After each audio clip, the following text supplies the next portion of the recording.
નમસ્તે વિદ્યાર્થી મિત્રો, આજે આપણે ધોરણ 12માં અભ્યાસ 3 છંદ પરિચયનો અભ્યાસ કરીશું. હવે જો આ છંદ આપણે ધોરણ 11માં પણ ભણી ગયા છીએ. હવે આપણે ધોરણ 12માં છંદ ભણવાના છે. હવે છંદના બે પ્રકારો છે મુખ્ય, લૌકિક અને વૈદિક. હવે લૌકિક છંદના પણ બે પ્રકારો છે, જાતિ અને વૃત્ત. બરાબર, પણ આ બધું આપણે ડિટેલ્સમાં શીખવાનું છે નહીં, કારણ કે આ બધી વસ્તુઓ આપણે 11મા ધોરણમાં ભણી ગયા છીએ. હવે આપણે પહેલો છંદ છે આર્યા છંદ. બરાબર, હવે આર્યા છંદને આપણે માત્રામેળ છંદ પણ કહીએ છીએ, કારણ કે આમાં અક્ષરો નહીં પણ માત્રાઓની ગણતરી કરવામાં આવે છે. એટલે આર્યા છંદ એ માત્રામેળ છંદ છે, યાદ રાખવું તમારે લોકોએ. બરાબર, જો માત્રામેળ છંદ. હવે જુઓ કે તેના પ્રથમ અને તૃતીય ચરણમાં 12 માત્રાઓ હોય છે, મતલબ પહેલા ચરણમાં 12, ત્રીજા ચરણમાં 12, દ્વિતીય મતલબ બીજા ચરણમાં 18 અને ચતુર્થ મતલબ ચોથા ચરણમાં 15 માત્રાઓ હોય છે. મતલબ કઈ રીતનું થાય, જો આ નીચે મેં લખેલું છે 12, 18, 12, 15 અનુક્રમે. મતલબ પહેલું ચરણ, પછી આ બીજા ચરણમાં, પછી આ ત્રીજા ચરણમાં અને ચોથા ચરણમાં. બરાબર, આ રીતે 4 ચરણની આ માત્રાઓ છે. તેની માટે એક્ઝામ્પલ છે, જુઓ. વ્યસને મિત્ર પરીક્ષા, સુર પરીક્ષા રણાંગણે ભવતી, વિનય ભૃત્ય પરીક્ષા, દાન પરીક્ષા ચ દુર્ભિક્ષે.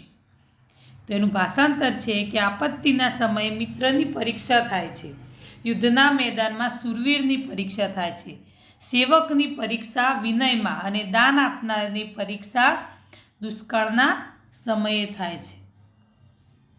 બરાબર, તો આ રીતે તમારે બધા છંદ મેં જે રીતે લખ્યા છે એ જ રીતે તમારે નોટ્સમાં ઉતારી દેવાના છે. અલંકાર પણ આ જ રીતે લખવાના છે તમારે. અલંકાર અને છંદ બંને તમારે નોટ્સમાં મેં જે રીતે તમને આપ્યા છે અને બતાવ્યા છે એ જ રીતે તમારે એક્ઝામમાં પણ લખવાના છે અને નોટમાં પણ. જો તમે બુક્સ પ્રમાણે લખશો તો બી કોઈ વાંધો છે નહીં, પણ આ રીતે જો મેં બતાવ્યું છે એ રીતે લખશો તો તમને ઇઝી રહેશે. બરાબર, અને બંને અલંકાર અને છંદ બંને નોટ્સમાં લખવા કમ્પલસરી જરૂરી છે અને તૈયાર કરવાના છે બંને. બરાબર, હવે જુઓ આપણે આગળ જો શિખરીણી છંદ. હવે જુઓ કે એનું લક્ષણ છે યમન સભ લગ. એનું લક્ષણ કહેવાય યમન સભ લગા, એવું લખો તો બી ચાલે. અક્ષર 17 છે, યતિ છઠ્ઠા અક્ષરે અને 11 અક્ષરે, એટલે કે ચરણના 17મા અક્ષરે યતિ આવે છે. તો જુઓ એમાં કે ગુણાયંતે દોષાહા સુજન વદને દુર્જન મુખે, ગુણા દોષાયંતે તદિદમપી નો વિસ્મય પદમ, મહામેઘ ક્ષારમ પીબતી કુરુતે વારી મધુરમ, ફણિક ક્ષીરમ પીત્વા વમતી ગરલમ દુસહતરમ. તો જો એનું ભાષાંતર છે કે સજ્જનના મુખમાં દોષ ગુણ બની જાય છે, દુર્જનના મુખમાં ગુણ પણ દોષ બની જાય છે. અમારા માટે આ વિસ્મય ઉપજાવે તેવી વાત છે. મહામેઘ ખારું પાણી આપે છે, મતલબ વરસાદની વાત કરે છે કે મહામેઘ ખારું પાણી આપે છે અને તેને મધુર કરે છે. મહામેઘ ખારું પાણી પીએ છે અને તેને મધુર કરે છે, જ્યારે સાપ દૂધ પીને ઝેર ઓકે છે, એ અત્યંત અસહ્ય બની રહે તેવી વાત છે.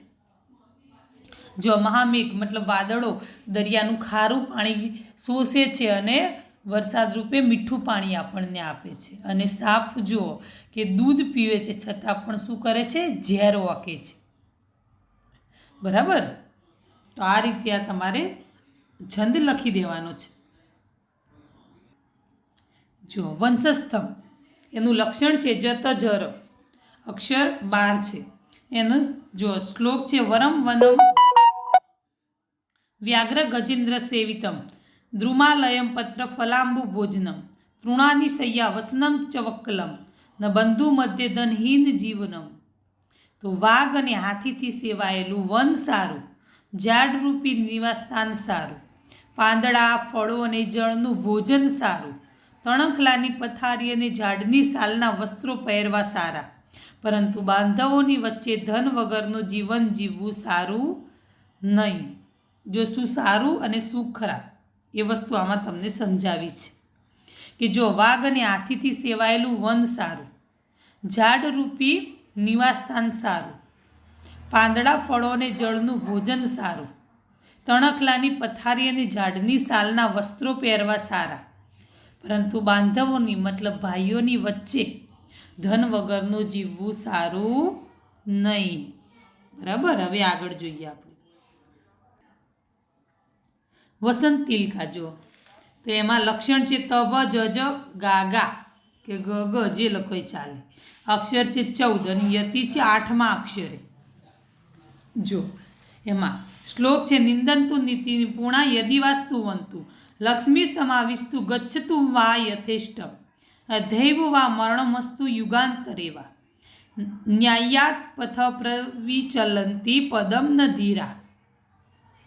તો જો એનું ભાષાંતર છે કે નીતિમાં નિપુણ પુરુષો નિંદા કરે કે સ્તુતિ કરે, લક્ષ્મી ઈચ્છાનુસાર આવે કે પાછી ચાલી જાય, આજે જ મૃત્યુ થાય કે બીજા યુગમાં થાય તો પણ ધૈર્યશીલ પુરુષો ન્યાયના માર્ગથી ડગલુંએ વિચલિત થતા નથી.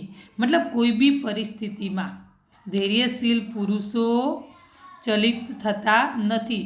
એ મક્કમના મક્કમ જ રહે છે. બરાબર. એ મનથી ડગતા નથી. ધૈર્યશીલ પુરુષો ધીરજવાળા હોય છે. એમને સુખ આવે કે દુઃખ આવે બધી જ બાબતોમાં એ સરખું હોય છે. બરાબર. હવે આપણે આગળ જોઈએ. જો શાર્દુલ વિક્રીડિતમ તો એનું લક્ષણ છે મસ જસ તત ગાગા. અક્ષર છે 19, યતિ 12 અને 7 અક્ષરે આવે છે. તેનો શ્લોક છે કે યા કુંદેન્દુ તુષાર હાર ધવલા, યા શુભ્ર વસ્ત્રાવૃતા, યા વીણા વરદંડ મંડિત કરા, યા શ્વેત પદ્માસના, યા બ્રહ્માચ્યુત શંકર પ્રભૃતિભિર્દેવે સદા વંદિતા સામામ પાતુ સરસ્વતી ભગવતી નિશેષ જાડ્યાપહા. આ સરસ્વતી દેવીનો સ્તુતિનો શ્લોક છે. સરસ્વતી દેવીની સ્તુતિ કરી છે. જો શું છે આમાં ભાષાંતર જોઈએ. હવે જે મોગરાના પુષ્પ ચંદ્ર અને હિમ સમૂહ જેવા શ્વેત છે, જેમણે શ્વેત વસ્ત્રો ધારણ કર્યા છે, જેમના હાથ વીણા અને વરદંડથી શોભી રહ્યા છે, જે શ્વેત કમળરૂપી આસન ઉપર બિરાજમાન છે, જે બ્રહ્મા વિષ્ણુ અને મહેશ વગેરેથી વંદન કરવા યોગ્ય છે, જે બુદ્ધિની સંપૂર્ણ જડતાનો નાશ કરનારા છે, તે દેવી ભગવતી સરસ્વતી મારું રક્ષણ કરો. બરાબર.